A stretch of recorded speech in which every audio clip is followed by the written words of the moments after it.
காலியான 5 தொகுதிகள். இடைத்தேர்தலுக்கு தயாராகும் அதிமுக. வேட்பாளர் தேர்வில் மும்முரம் காட்டும் எடப்பாடி. தாவேகாவை வீழ்த்த அதிமுக தலைமை போடும் பிளான் என்ன?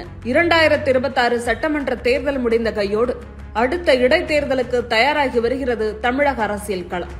நடந்து முடிந்த சட்டமன்ற தேர்தலில் போட்டியிட்டு திருச்சி கிழக்கு, பெரம்பூர் என 2 தொகுதிகளிலும் வெற்றி பெற்ற விஜய் திருச்சி கிழக்கு தொகுதி எம்எல்ஏ பதவியை ராஜினாமா செய்ததால் அந்த தொகுதி காலியானதாக அறிவிக்கப்பட்டது.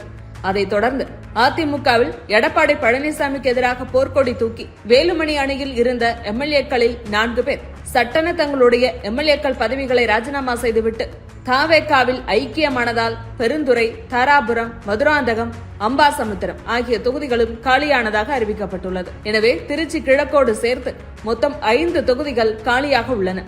வழக்கமாக இடைத்தேர்தலில் ஆளும் கட்சிதான் வெற்றி பெறும்.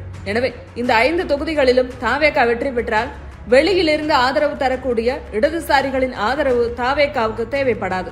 கொள்கை, சமூக நீதி, மாநில சுயாட்சி பேசக்கூடிய இடதுசாரிகள் இன்று தாவேகாவுக்கு ஆதரவு கொடுத்தாலும் நாளை தாவேகா அரசு தடமாறினால் தங்கள் ஆதரவை இவர்கள் எப்போது வேண்டுமானாலும் திரும்ப பெற்றுக் கொள்வார்கள். அப்போது தாவேகா அரசுக்கு சிக்கல் எழலாம். எனவேதான் இந்த 5 தொகுதிகளிலும் வெற்றி பெற்று ஆட்சியை நிலைநிறுத்திக் கொள்வதில் தீவிரம் காட்டி வருகிறது தாவேகா. அதே நேரம் திமுக இந்த 5 தொகுதிகளில் களமிறங்கி தாவேகாவுக்கு டஃப் ஃபைட் கொடுத்து விஜயின் செல்வாக்கு சரிந்து விட்டது என்பதை காட்ட ஆர்வமாக உள்ளது. ஆனால் திமுகவை விடவும் இந்த போட்டியில் களமிறங்கி வெற்றி பெற அதிக முனைப்பில் இருப்பது அதிமுக தான். விஜய் தேர்தலுக்கு முன்பும் வெற்றி பெற்ற பிறகும் போட்டி எப்போதும் திமுக வர்சஸ் தாவேகா தான் என்று சொல்லி வருகிறார். அதை மாற்றி இந்த இடைத்தேர்தலில் தாவேகாவுக்கு போட்டியே அதிமுக தான் என்பதை களத்தில் காட்ட வேட்பாளர் தேர்வில் இப்போதே தீவிரம் காட்டி வருகிறார் எடப்பாடி பழனிசாமி. அதிமுகவை எப்போதும் மற்றும் பலர் என்றும் அது தீர்ந்து போன சக்தி என்றும் விஜய் பேசி வருவது அதிமுகவிற்கு கோபத்தை ஏற்படுத்தி உள்ளது. அதிமுகவை வாய்ப்பு வரும்போதெல்லாம் அது ஒரு கட்சியே இல்லை என்பது போல பேசிக்கொண்டு மறுபுறம் தங்கள் கட்சியில் உள்ள எம்எல்ஏக்களை இழுப்பது, முன்னாள் அமைச்சர்களை இழுப்பது என அதிமுகவையே அவர் எப்போதும் குறிவைத்துள்ளார். அந்த வகையில் அதிமுக தான் அவருடைய டார்கெட். அவர் நேரடியாக வெளிப்படையாக திமுகவுடன் மோதலில் இருந்தாலும் மறைமுகமாக அதிமுகவை காலி செய்யும் வேலையை தான் தீவிரமாக பார்க்கிறார் என்பது அதிமுக தலைமையின் குற்றச்சாட்டு. எனவேதான் விஜய்க்கு திமுகவை காட்டிலும் அதிமுக அதிகமாக எதிர்வினை காட்டி வருகிறது. தமிழக வெற்றி கழகம் நம் கட்சிக்குள் குதிரை பேர வியாபாரம் நடத்தியும் பதவி ஆசை காட்டி ஒரு சில நிர்வாகிகளை நம்மிடமிருந்து பிரிக்க முற்பட்டது என்பது வேதனையான உண்மை. தமிழக வெற்றி கழகம் இப்போதைக்கு பொய்க்கால் குதிரை ஆட்சியை அமைத்துவிட்டது என்று தாவேகாவை விமர்சித்த எடப்பாடி தாவேகாவை வேற சக்தி என்று விஜய் மீதும் தாவேகா மீதும் கடுமையான குற்றச்சாட்டையும் விமர்சனங்களையும் முன்வைத்தார். இதோடு அதிமுக ஐடி விங்கும் தாவேகாவை விமர்சனம் செய்து பதிவிட்டிருந்தது. கீழ் மாடியில் ராஜினாமா, மேல் மாடியில் இணைப்பு விழா என உங்கள் குதிரை பேரத்திற்காக கண்ணியமிகு தலைமைச் செயலகத்தை பனையூர் பங்களா போல மாற்றிய கேவலத்திற்கு சொந்தக்காரர்கள் உயிரை விட இயக்கம் மேலென நிரூபிக்கும் தொண்டர்கள் உள்ள ஒரு மாபெரும் இயக்கத்தை பற்றி பேச என்ன அருகதை உள்ளது? அதிமுக தீர்ந்து போன சக்தியா? விபரீத யோகத்தால் ஆட்சிக்கு வந்துவிட்டு தமிழகத்தை அலங்கோலப்படுத்தும் உங்களை தீர்த்து கட்ட போகும் சக்தி இந்த அதிமுக தான் என்பதை நினைவில் கொள்க என்று கடுமையாக விமர்சித்துள்ளது. அதிமுகவை பொறுத்தவரையில் கடந்த சட்டமன்ற தேர்தலில் அதிமுக 47 தொகுதிகளில் வெற்றி பெற்று திமுகவுக்கு அடுத்து வலுவான எதிர்க்கட்சியாக உருவெடுத்தது. ஆனால் பெரும்பான்மை இல்லாமல் ஆட்சி அமைத்த தமிழக வெற்றி கழகம் பின்னர் அதிமுகவிலிருந்து 25 சட்டமன்ற உறுப்பினர்களின் ஆதரவை பெற்று தன்னுடைய ஆட்சியை நிலைநிறுத்தியது.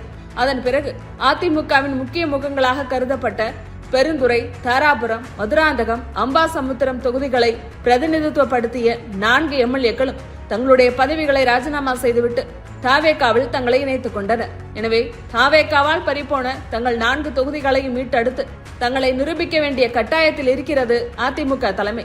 அந்த வகையில் இடைத்தேர்தலை வெறும் தேர்தலாக அல்லாமல் தன்னுடைய அரசியல் பலத்தை மீண்டும் நிரூபிக்கும் வாய்ப்பாக அதிமுக பார்க்கிறது. குறிப்பாக கொங்கு மண்டலத்தில் உள்ள பெருந்துறை மற்றும் தாராபுரம் தொகுதிகளுக்கு அதிக முக்கியத்துவம் வழங்கும் எண்ணத்தில் இருக்கிறது அதிமுக தலைமை. இந்த தொகுதிகளில் வலுவான வேட்பாளர்களை களமிறக்க வேண்டும் என்பதில் பழனிசாமி மிகவும் கவனம் செலுத்தி வருகிறார் என்கிறார்கள். உள்ளூர் மக்களிடம் நல்ல செல்வாக்கு கொண்டவர்கள், கட்சி அமைப்பில் வலுவாக செயல்பட்டவர்கள் மற்றும் வெற்றி வாய்ப்பு அதிகம் உள்ளவர்கள் என பலருடைய பெயர்களும் பரிசீலனையில் இருப்பதாக சொல்லப்படுகிறது. கடந்த தேர்தலின் போது மதுராந்தகம் தொகுதியை பாமக கேட்டதாக கூறப்பட்ட நிலையில் 2021 வெற்றி வாக்கு சூடிய மரகதம் குமரவேலுக்காக இந்த தொகுதியை பாமகவுக்கு தர மறுத்தது அதிமுக. ஆனால் மரகதம் தாவேக்காவில் இணைந்ததால் இடைத்தேர்தலில் இந்த தொகுதியை பாமகவுக்கு ஒதுக்கும் முடிவில் இருக்கிறார் எடப்பாடி என்கிறார்கள். அதேபோல அம்பாசமுத்திரம் தொகுதியை பாஜகவுக்கு ஒதுக்க வாய்ப்பிருப்பதாக பேசப்படுகிறது. தாங்கள் போட்டியிட்டு வென்ற தொகுதிகளை கூட்டணி கட்சிகளுக்கு கொடுப்பதற்கு காரணம் இதன் மூலம் கூட்டணியை வலுப்படுத்தி தேர்தலை சந்திக்க வேண்டும் என்பதுதான். மற்ற தொகுதிகளை விட திருச்சி கிழக்கு தொகுதிக்கான வேட்பாளர் தேர்வில் இன்னுமுமே கூடுதல் கவனம் செலுத்தப்படுவதாக சொல்லப்படுகிறது. அந்த தொகுதியில் வெற்றி பெறக்கூடிய மக்கள் மத்தியில் அறிமுகம் பெற்ற மற்றும் கட்சி நிர்வாகிகளின் ஆதரவு இருக்கக்கூடிய ஒருவரை தேர்வு செய்ய முயற்சிகள் நடைபெற்று வருகின்றன. இந்த 5 தொகுதிகளுக்கான இடைத்தேர்தல் வெறும் காலி இடங்களை நிரப்பக்கூடிய தேர்தலாக மட்டுமல்லாமல் தமிழக அரசியலின் அடுத்த கட்டத்தை தீர்மானிக்கும் முக்கிய அரசியல் போராட்டமாகவும் பார்க்கப்படுகிறது. வேட்பாளர் தேர்வு பணிகள் நிறைவு பெற்றவுடன் உடனடியாக களப்பணிகளை தொடங்கி வீடுதோறும் பிரச்சாரத்தை முன்னெடுக்க பழனிசாமி திட்டமிட்டிருப்பதாக சொல்லப்படுகிறது. இதனால் வரவிருக்கும் இடைத்தேர்தல் தமிழக அரசியலில் மிகப்பெரிய கவனத்தை ஈர்க்கும் என்பது உறுதியாக தெரிகிறது. ஒருபுறம் ஆளும் தரப்பு தன்னுடைய ஆதரவை நிரூபிக்க முயற்சி செய்து வருகிறது. மறுபுறம் அதிமுக அந்த தேர்தலை தன்னுடைய மீள் எழுச்சிக்கான வாய்ப்பாக கருதுகிறது.